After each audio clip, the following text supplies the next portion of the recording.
श्री रघुराज प्रताप सिंह राजा। माननीय अध्यक्ष जी, महामहिम श्री राज्यपाल के अभिभाषण पर आपने बोलने का अवसर दिया, इसके लिए कृतज्ञता ज्ञापित करता हूँ, आभार व्यक्त करता हूँ। आपकी नज़र में हम सभी बराबर हैं, इसमें भी कोई किसी को संदेह नहीं है। 10 मिनट 38 सेकंड, 12 मिनट 32 सेकंड और 8 मिनट, तो लेकिन हम फिर भी प्रयास करेंगे श्रीमान कि गागर में सागर भर दे, आपको टोकने की आवश्यकता न पड़े। श्रीमान सीधे कुछ सुझाव देना चाहते हैं उनको। गत वर्ष महामहिम श्री राज्यपाल के अभिभाषण पे जनता की जो समस्या थी, हर उपभोक्ता की समस्या थी कि बिजली के बिल बहुत बढ़ा चढ़ा करके उनको दिए जा रहे हैं और दलालों के माध्यम से पैसा लेकर के उस बिल को कम किया जाता है। माननीय ऊर्जा मंत्री जी उस समय थे, थोड़ी बहुत आपने सख्ती करी, लेकिन स्थितियां आज जस की तस हो रही हैं और हमको लगता है कि चाहे सत्ता पक्ष हो प्रतिपक्ष हो, सबके सामने ये समस्या आती है। तो इस पे श्रीमान कड़ाई से कोई निजी किसी एजेंसी को दिया गया है जो भी बिलिंग करते हैं, इस समस्या का स्थायी रूप से निदान हम सभी लोग चाहते हैं कि हो। दूसरा श्रीमान सुझाव है कि आयुष्मान कार्ड, इसमें प्रति परिवार 6 यूनिट होना आवश्यक है। बहुत से ऐसे परिवार हैं जो गरीब हैं, पात्रता है उनकी है, लेकिन घर में उनके 6 यूनिट सदस्य नहीं हैं, 6 सदस्य नहीं हैं। तो छोटे परिवारों को भी इसमें सम्मिलित किया जाए। तीसरा श्रीमान निवेदन है कि विधायक निधि से हम लोग जो असाध्य रोगों के उपचार के लिए उसमें धनराशि देते हैं, उसमें विलंब बहुत होता है। पहले तो जिले में जब वो जाता है तो सारे अधिकारी मिल के साध्य है कि असाध्य है, श्रीमान रोग होता है, बीमारी होती है और 1.5 से 2 महीने से अधिक लग जाता है पैसा पहुंचने में। तब तक प्रायः ये होता है कि मरीज तब तक उपचार की स्थिति में नहीं रहता, वो जा चुका होता है। तो इसकी निवेदन है माननीय मुख्यमंत्री जी से भी कि समय सीमा निर्धारित की जाए। विधायक निधि से हम लोग जो उपचार के लिए करें उसमें 10 दिन, अधिकतम 10 दिन उसकी समय सीमा निर्धारित हो और उसमें साध्य और असाध्य का ये क्राइटेरिया हटा दिया जाए। पैसा सीधे अस्पताल जाता है, सरकारी अस्पताल जो जिनको आपने स्वीकृत कर रखा है वहीं जाता है। तो ये साध्य और असाध्य का श्रीमान ये हट जाए तो इससे बहुत ही सरलता होगी। कई माननीय सदस्यों ने छुट्टा पशुओं, आवारा पशुओं की चर्चा करी। एक ही सुझाव उसमें हम देना चाहते हैं, ये समस्या कोई नई नहीं है। हम सभी लोग गांव के रहने वाले हैं और बचपन से देखते आ रहे हैं कि खेतों में मचान पे किसान रात भर जानवरों को हकाया करते थे, रात भर आवाज़ होती थी। झाड़ियों से बेड़ लगा करके किसी तरह अपने खेतों की रक्षा होती थी।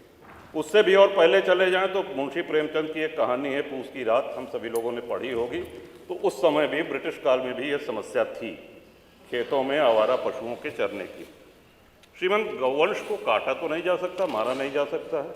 हम ही लोग हैं जो अपनी गायों को छोड़ते हैं, जब वो दूध देने लायक नहीं रह जाती हैं, हमारी ही छोड़ी हुई गायें हैं और उसके लिए हमको स्वयं उनको घर पे रखना पड़ेगा। हाँ, एक सुझाव ये अवश्य है कि अगर हम ब्याज मुक्त ऋण अपने खेतों को बाड़ेबंदी करने के लिए किसानों को दें तो इससे बहुत हद तक समस्या का समाधान हो सकता है। बगैर ब्याज के किसानों को तार बांधने के लिए, बाड़ेबंदी करने के लिए ऋण दिया जाए। श्रीमान, अब मैं आना चाहता हूँ कि इस सदन में इस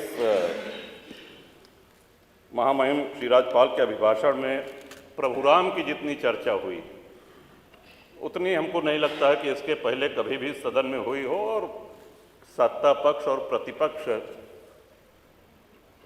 प्रतिपक्ष भी ये जाहिर करने में लगा रहा कि हम भी भगवान राम के भक्त हैं। भगवान राम सबके हैं, सर्वव्यापी हैं, सर्वव्यापक हैं। बड़ा सौभाग्य था हमारा श्रीमान, 22 तारीख को बहुत कम लोगों को आमंत्रण मिला था, वहाँ जाने का अवसर मिला।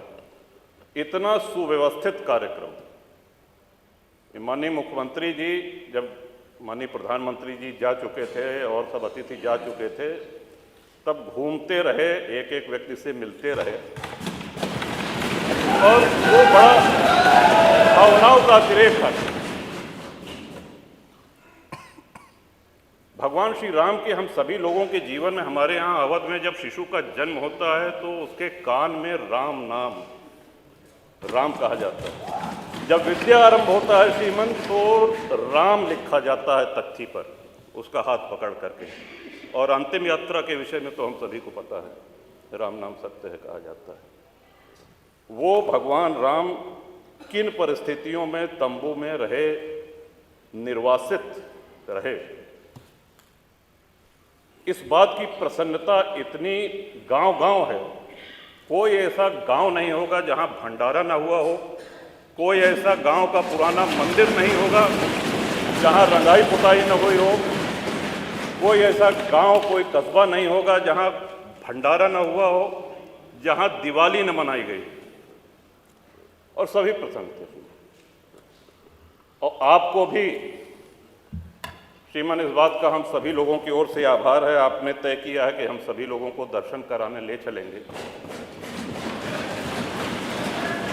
कुछ विधायक अभी चर्चा कर रहे थे कि हम लोग जाएंगे कि नहीं जाएंगे। इस पर चर्चा मेरे विचार से आपके नेतृत्व में, और आप दल से बहुत ऊपर हैं, आपको हम सभी लोगों ने अपना विश्वास व्यक्त किया है, चाहे वो सत्ता पक्ष हो चाहे प्रतिपक्ष है। तो ये यात्रा आपके नेतृत्व में हो रही है, तो मेरा सुझाव है कि सभी साथियों को, सभी विधायकों को खुशी खुशी चलना चाहिए। ये कोई राजनीतिक यात्रा नहीं है और उसका अहोभाग्य है जो जाए। आपके माध्यम से श्रीमान एक और निवेदन करना चाहते हैं। श्री राम मंदिर निर्माण में कितनी भावनाएं जुड़ी हुई हैं, इसका अंदाजा इस बात से भी लगाया जा सकता है कि अयोध्या और उसके आसपास के सूर्यवंशी क्षत्रियों ने पिछले 500 वर्ष से साफा नहीं बांधा, पगड़ी नहीं बांधी, छाता नहीं लगाया। विवाह में दूल्हे को साफा बांधा जाता है, पगड़ी बांधी जाती। उनका वो प्राण प्रतिज्ञा आज पूरी हुई है। कितने लोगों की इच्छा,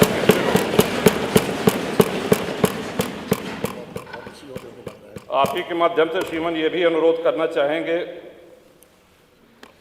माननीय मुख्यमंत्री जी का भाषण, माननीय प्रधानमंत्री जी का भाषण सुनने का अवसर मिला। वहाँ पे भगवान राम की इस जय यात्रा में जितने सहयोगी थे, जितने उनके भक्त थे, सभी को स्थान दिया गया है। जटायु जी की प्रतिमा है, निषाद राज जी की प्रतिमा है, वहाँ बनेगी निर्माणा की, माता शबरी की प्रतिमा है। लेकिन हमारे जैसे अज्ञानी लोग जो संस्कृत नहीं जानते हैं, अगर प्रभु राम की महिमा से परिचित हुए हैं तो पूरा श्रेय गोस्वामी तुलसीदास जी को जाता है।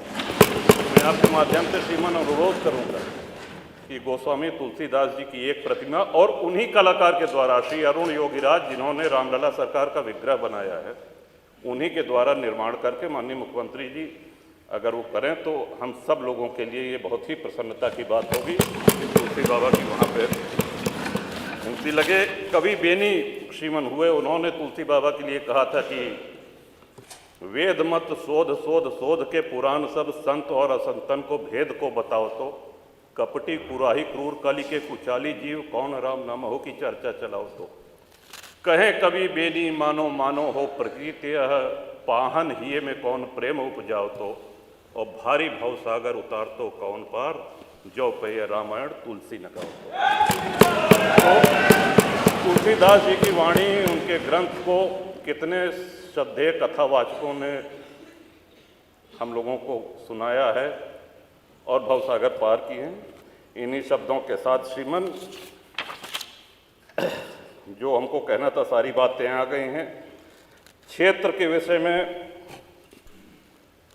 डिग्री कॉलेज हमारे हथगुआ क्षेत्र में और बिहार में चाहिए, ये आपके माध्यम से हम कह दे रहे हैं श्रीमन। बाकी शुभकामना और महामहिम श्री राज्यपाल के अभिभाषण का समर्थन करता हूँ। बहुत बहुत धन्यवाद।